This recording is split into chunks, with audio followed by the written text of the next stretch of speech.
Bismillahirrahmanirrahim.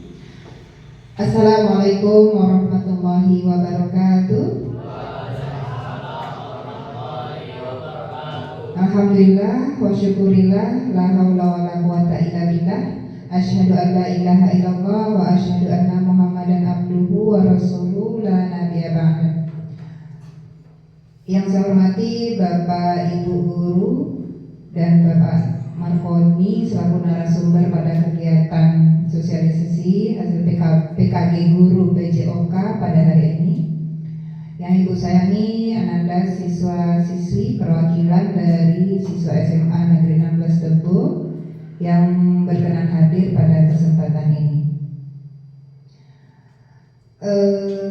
Pertama-tama kita sanjungkan puji dan puja syukur kita kehadirat Allah Subhanahu wa Ta'ala, yang atas limpahan karunia-Nya lah kita masih diberikan umur, kesehatan, dan nikmat iman, sehingga kita masih bisa menghadiri undangan kegiatan pada hari ini. Salawat salam tercurah kepada Nabi kita, Nabi besar Muhammad Sallallahu Alaihi Wasallam, dengan iringan doa Allahumma sholli ala Sayyidina Muhammad wa ala ali Sayyidina Muhammad. Baik, pada kesempatan ini Ibu membuka kegiatan kita ini. Marilah kita buka kegiatan ini dengan membacakan basmalah bersama-sama. Bismillahirrahmanirrahim. Adapun rangkaian kegiatan ini nanti pemaparan dari rencana tindak lanjut PJOK PKG Guru PJOK gelombang 2. Kemudian nanti mungkin ada sedikit sesi diskusi. Silakan nanti kita audiens untuk bertanya tentang hal-hal yang mungkin masih perlu penjelasan lebih lanjut kepada narasumber. Baik, untuk tidak memperpanjang mukadimah, kepada Bapak Markoni dipersilakan.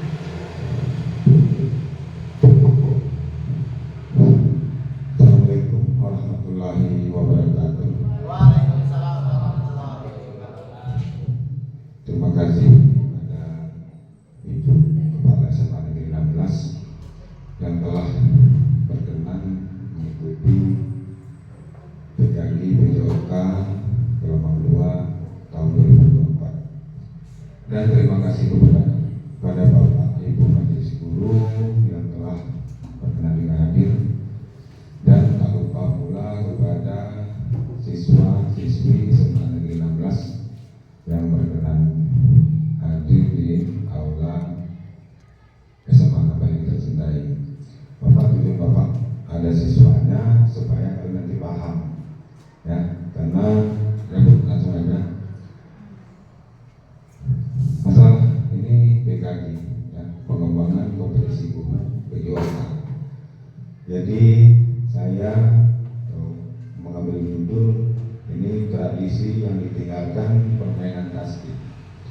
Karena permainan kasti ini adalah permainan budaya, permainan yang lama ditinggalkan. Mungkin pada zaman dahulu itu orang banyak yang suka dengan permainan kasti, karena permainan ini sebenarnya asik, ya.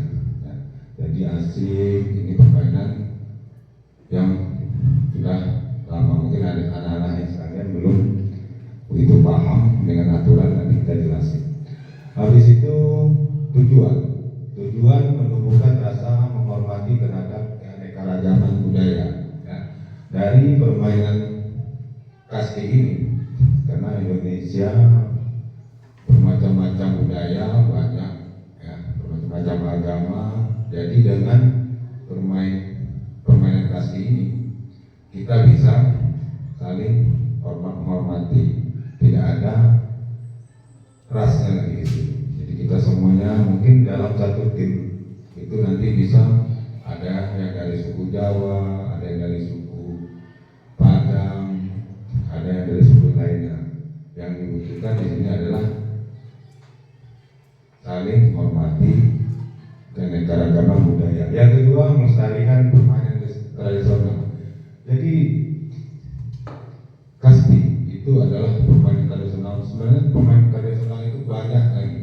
Ada yang boleh memperhatikan kerompak panjang atau habis itu apa namanya gerobak sodor, itu sudah pemain tradisional. Habis itu engklek, itu sudah pemain tradisional. Itu pemain-pemainan yang pada zaman dahulu kala. Jadi pemain tradisional itu banyak macamnya. Yang ketiga,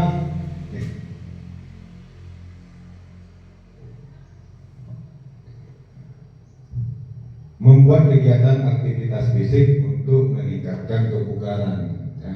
Jadi dengan kita bermain kasbi, jadi aktivitas fisik kita yang kita berapa?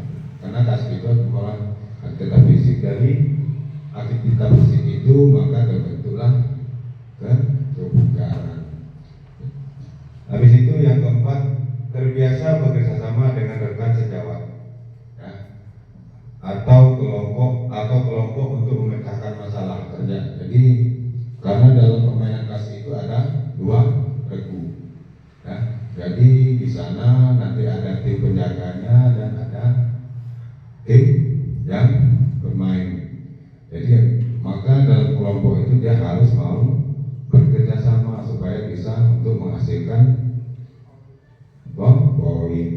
Habis itu yang kelima, tingkat kebugaran peserta didik, membantu dalam mengembangkan tingkat kebugaran fisik. Jadi tingkat kebugaran peserta didik dengan mereka bermain maka terbentuk gerak motoriknya. Ya. Habis itu pasti otomatis fisiknya pasti bugar. Dan yang selanjutnya, latar belakang peserta didik saat ini masuk sebagai generasi Z, generasi yang cepat mengenal media internet. Contohnya sekarang seperti generasi HP, ya, kalau main HP lebih cepat kalian tahu, game, ya. Dan yang selanjutnya, sebagai informasi, ini mengandung nilai-nilai yang kadang tidak sesuai dengan nilai-nilai tradisi luhur Indonesia. Bila mereka terpapar, dikhawatirkan nilai tradisi asing akan menghilangkan atau mengganti nilai tradisi lokal yang luhur. Jadi dengan permainan tradisional, mungkin dengan permainan kasih ini kan sebenarnya permainan asik kalau kita nikmati. Dengan permainan ini, Bapak harap kami sebagai majelis guru berharap siswa itu lambat laun mungkin bisa menghilangkan yang namanya main game. Itu tradisi yang asik. Habis itu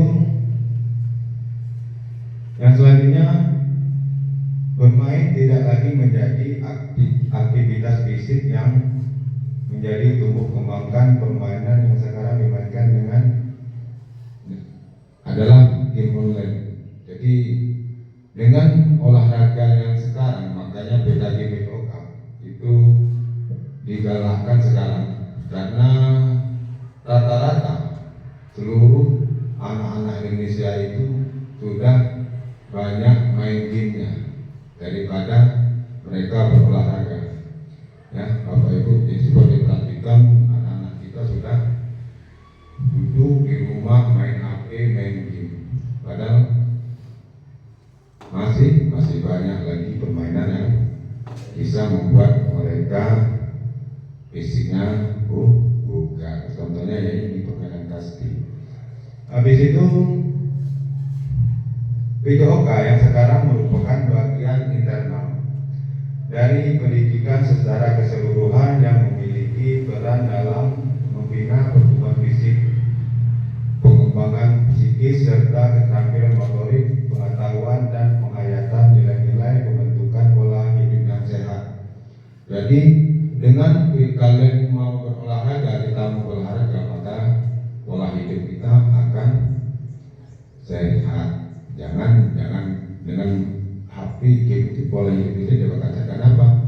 Karena tidak ada terjadi gerakan di sana. Kalian duduk. Udah, saya itu yang selanjutnya. Tujuan peningkatan peserta didik. Jadi dengan bermain kasti, otomatis siswa kita bisa menjadi meningkat, habis itu bisa lebih aktif. Habis itu yang kedua, sportivitas dan kerjasama. Tadi sudah Bapak jelasin, saya jelasin. Dalam permainan kasti, dalam olahraga apapun, itu yang dibutuhkan adalah sportivitas. Dan kalau dalam tim berarti dia harus mau bekerja sama, tidak saling menyalahkan dalam satu tim. Dan yang ketiga, kepemimpinan dan tanggung jawab. Maka dalam permainan kasti itu ada kapten, sama dengan permainan lain. Dalam kasti itu ada kaptennya, jadi dia yang pemimpinnya, dia yang bertanggung jawab kalau sempat ada terjadi hal yang tidak diinginkan. Habis itu langkah-langkah peserta didik membentuk dua regu. Ya, karena dalam permainan kasti itu ada dua tim, ya, tim A dan tim B. Ya. Jadi nanti dibentuk dua regu. Habis itu yang kedua persiapan pertandingan. Ya, persiapan pertandingan berarti dia harus punya dua regu. Berarti regu A sama B bertanding. Ya.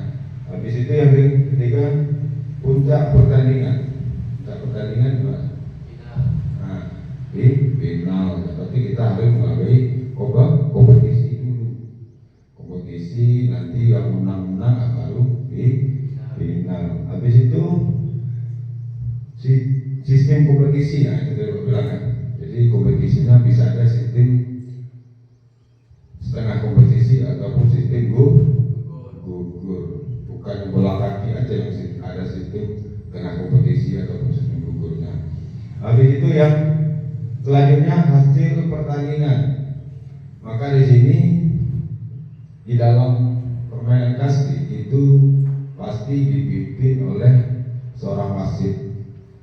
Ya, jadi wasit itu yang menentukan mana yang menang dan yang kalah dan yang keenam festival akhir. Ya, jadi nampak siapa yang menang, siapa yang kalahnya tidak ketahuan.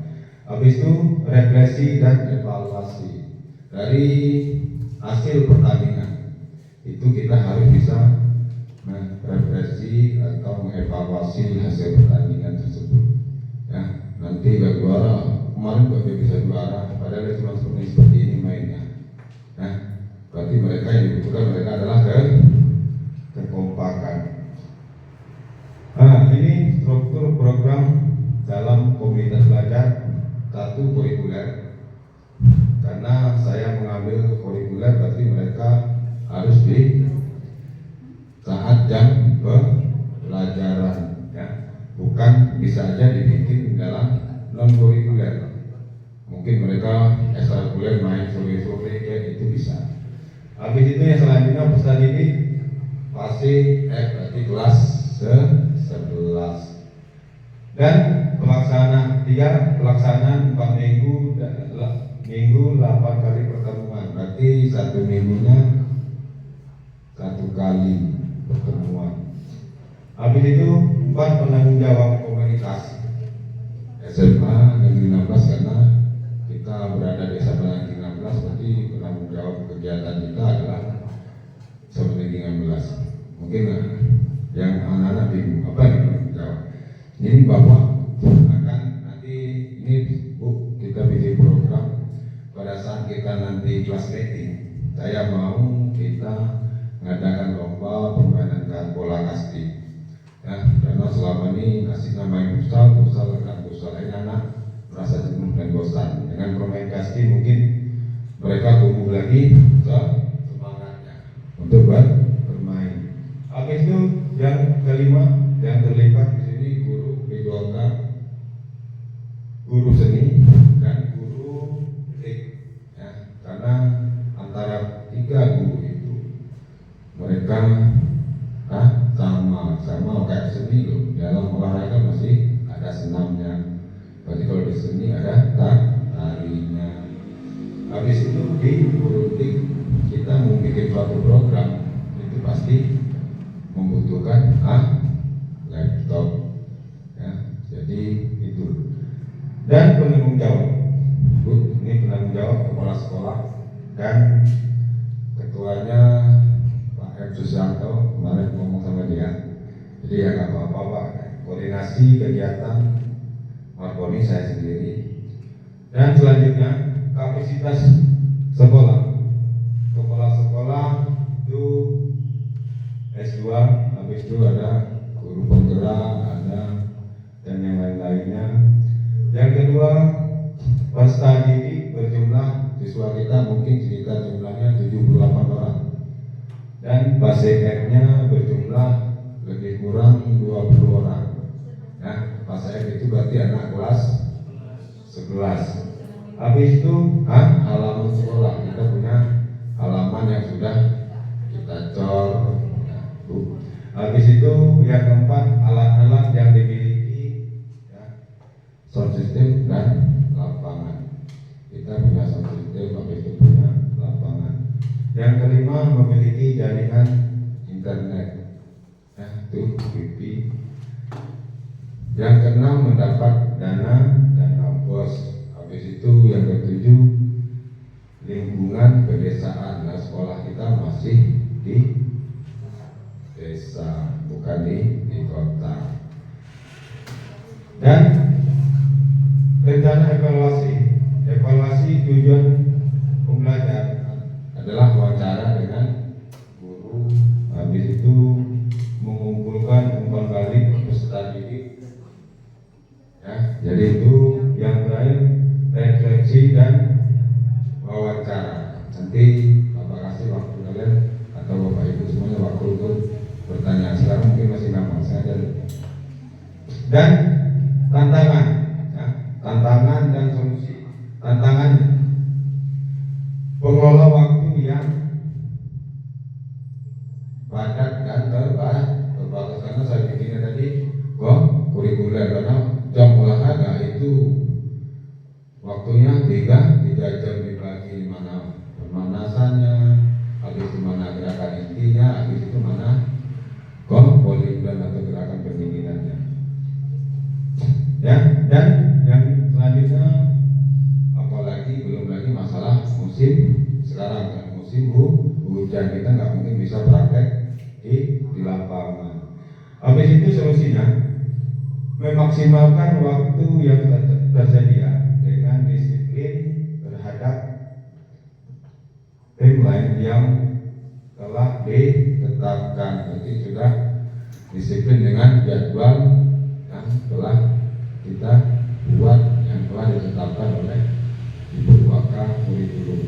Habis itu menyiapkan alternatif lapangan yang tidak becek. Berarti kita sudah punya lapangan, itu sudah ada di semen, jadi nggak becek lagi pada saat kita main, karena yang namanya pemain bola kasti ini harus di ruangan terbuka, nggak bisa di dalam gedung. Habis itu terima kasih. Kalau ada Bapak Ibu mau atau anak-anak sekolah yang ada yang mau ditanyakan, saya kasih waktu untuk bertanya. Nanti kalau bisa saya jelasin, kalau nggak bisa berarti menjadi PR saya dan supaya bisa saya menjawabnya. Itu aja. Terima kasih dan saya akhiri. Assalamualaikum warahmatullahi wabarakatuh. Waalaikumsalam warahmatullahi wabarakatuh. Silakan kalau ada yang bertanya. Rehan.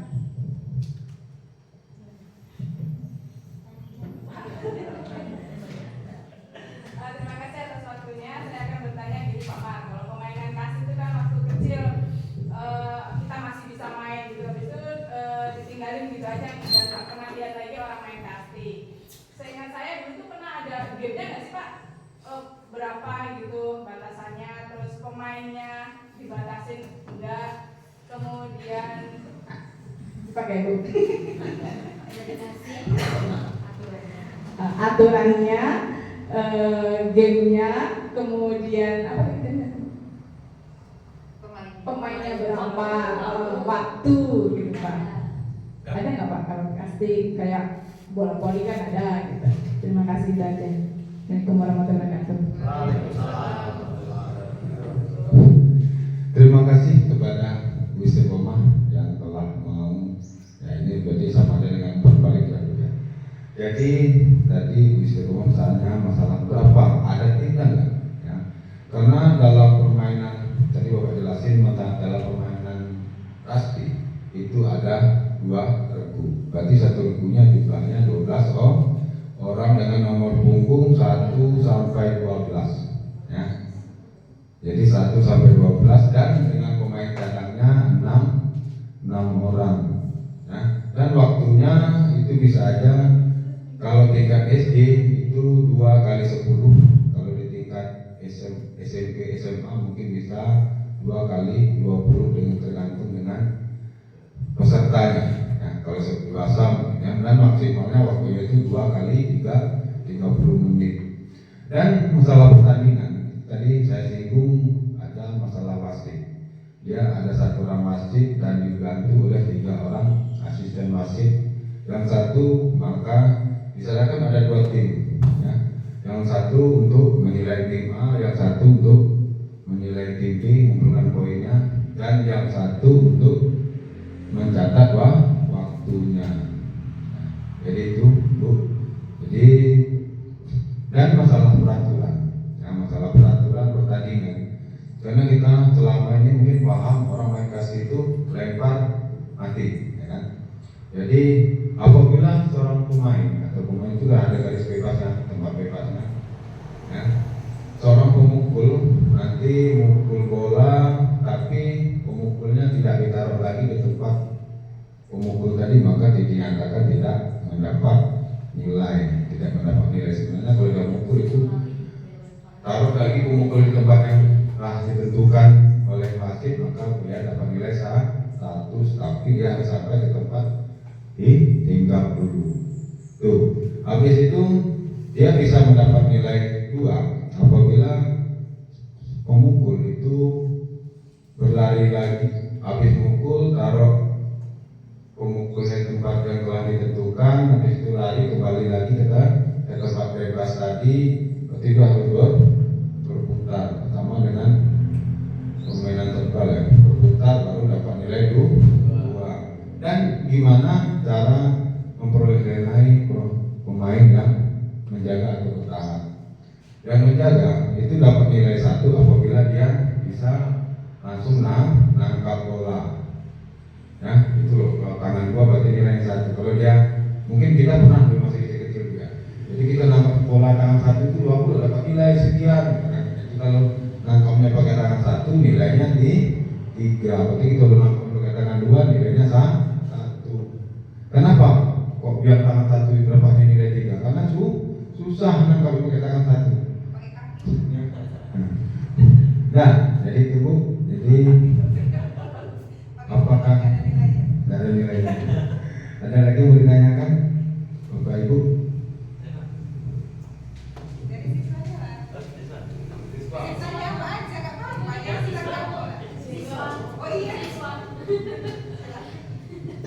Assalamualaikum warahmatullahi wabarakatuh.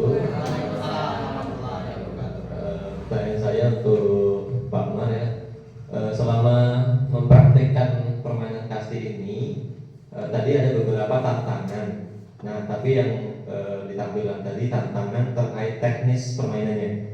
Nah, yang saya tanyakan, sejauh Bapak mempraktekkan kasti dengan anak-anak, tantangan apa yang Bapak hadapi atau yang Bapak temukan dengan siswanya Pak? Siswanya per individu ini seperti apa karakter mereka, dan upaya apa yang telah Bapak lakukan untuk mengatasi tantangan tersebut?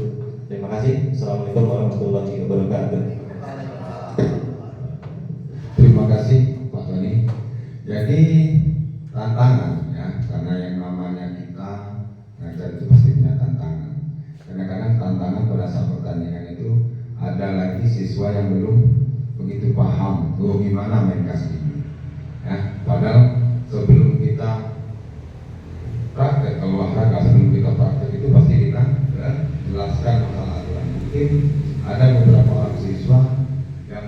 tidak begitu memperhatikan pada saat gurunya menjelaskan ini loh peraturannya. Mungkin itu yang terjadi pada zaman kami main sama dengan olahraga yang lain juga seperti itu. Jadi kadang-kadang siswa itu pada saat kita menjelaskan mereka kurang fokus untuk memperhatikan. Jadi pada saat pertandingan mereka tidak paham. Jadi asal ikut-ikutan aja. Itu tantangan menurut saya kalau masalah dalam pertandingan, dalam permainan, karena siswa kita itu enggak sama. Kadang ada yang ingin merasa penasaran lebih tinggi, oh gimana sih mainnya, asik gak sih, tapi ada juga yang acuh tak acuh. Jadi pada saat di lapangan mereka tidak paham sama sekali. Akhirnya dimarah sama kawannya, tadi disuruh apa, masih juga main-main. Itu juga bukan tantangan, tapi itu kita harus bisa juga menyelesaikan keributan kecil yang terjadi di sana itu loh, Pak. Gara-gara siswa yang nggak paham dengan siswa yang paham tadi, ribut. Kamu tadi loh nggak mendengarkan, nggak jelas apa Pak Guru atau Bu Gurunya menjelaskan. Nah, katanya itu aja. Makasih. Ada lagi yang mau ditanyakan? Kalau belum Pak, siswa? Pakai bintang. Gak apa-apa.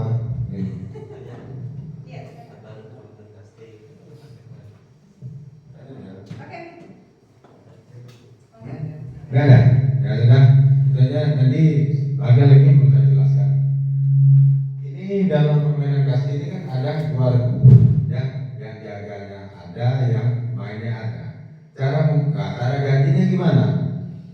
Ini belum saya jelaskan. Jadi sebenarnya yang cara gantinya apabila seorang pemukul belum sampai ke tempat hinggapnya, itu dalam permainan kasti itu peraturannya yang boleh dilempar itu cuma atas pinggang ke bawah. Atas pinggang ke bawah nggak boleh, atas pinggang ke atas.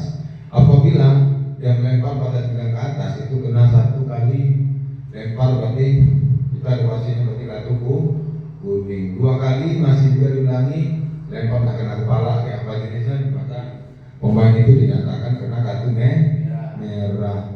Itu, jadi itu cara mematikannya. Jadi nggak boleh, yang boleh dilempar itu cuma atas pinggang ke bawah. Kenapa atas pinggang? Karena ini tidak begitu berbahaya. Kalau sempat bebas melemparnya, ada yang niatnya jahat lempar muka, itu lah nangis pula nanti.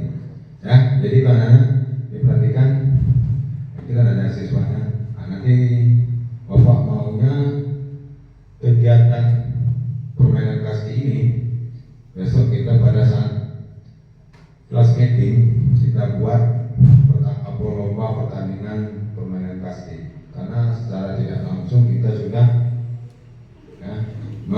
menghidupkan kembali tradisi permainan tradisional kita. Itu aja. Bapak-bapak yang bertanyakan, dah, jangan.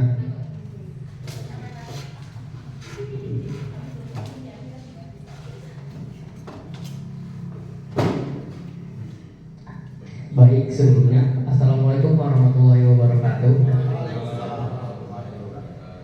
Perkenalkan, nama saya dengan Sota Senggar, bisa dipanggilkan. Saya isi bertanya Pak Mar. Permainan bola kasti atau permainan bola kecil itu ditemukan oleh siapa dan di negara mana? Sekian, terima kasih.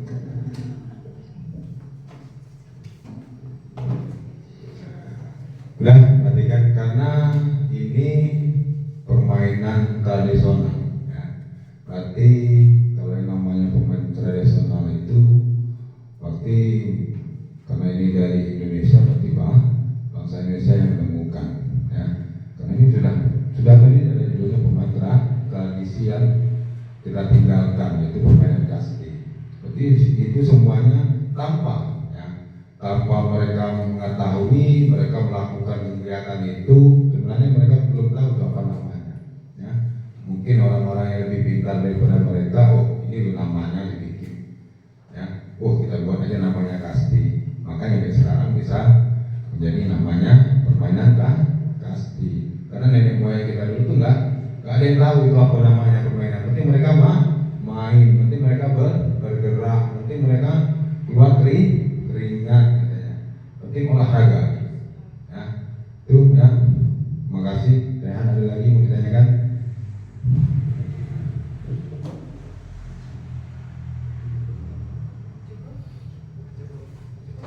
Ya, itu aja presentasi PJOK gelombang kedua. Terima kasih kepada Ibu Kepala Sekolah atau Ibu Bapak Guru yang lainnya, dan terima kasih juga pada siswa. Jadi ini tugas kita siswa dengan saya selaku olahraga. Besok kita kembangkan permainan tradisional karena permainan ini asik. Itu aja yang bisa saya sampaikan. Lebih dan kurangnya saya mohon maaf, dan saya akhiri wabillahi taufiq. Assalamualaikum warahmatullahi wabarakatuh.